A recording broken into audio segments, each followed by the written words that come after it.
Okay, let's see this question. A ball of mass is thrown upward and another ball of same mass is thrown downward, so as they move freely under gravity.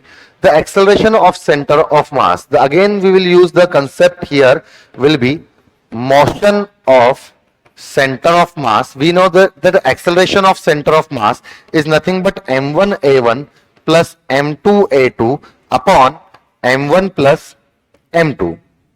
चलिए, हमें क्या बोला गया है? हमें ऐसा बोला गया है कि मान लीजिए ऐसा कोई एक बिल्डिंग है, इस बिल्डिंग से हम लोगों ने दो बॉल्स थी, एक बॉल को हमने ऊपर की तरफ फेंका किसी स्पीड से और दूसरी बॉल को हमने रिलीज कर दिया है। ठीक है, दोनों बॉल के यहां पर मास हमें सेम बोले हुए हैं, इसका भी मास m है और इसका भी मास m है। ठीक है, अगर हम देखें तो जो जिस बॉल को हमने ऊपर फेंका है उसके ऊपर जो एक्सेलरेशन लग रहा है वो ग्रेविटेशन एक्सेलरेशन है और नीचे की तरफ है, और जिसको रिलीज किया है उस पर भी एक्सेलरेशन नीचे की तरफ लग रहा है और वो भी यहां पर g है। तो इसको हम लोग 1 कंसीडर कर लेते हैं और इसको 2 कंसीडर कर लेते हैं।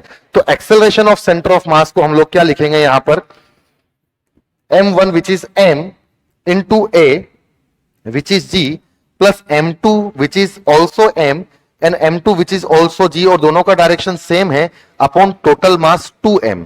m ने m को यहां पर m बार कैंसिल आउट कर दिया है, तो basically it will be nothing but 2g by g, मतलब जो एक्सेलरेशन 2g बाय 2, तो जो एक्सेलरेशन हो जाएगा वो यहां पर कितना हो जाएगा, g हो जाएगा। तो यहां पर सेंटर ऑफ मास का एक्सेलरेशन g होगा, मतलब option number A will be correct answer.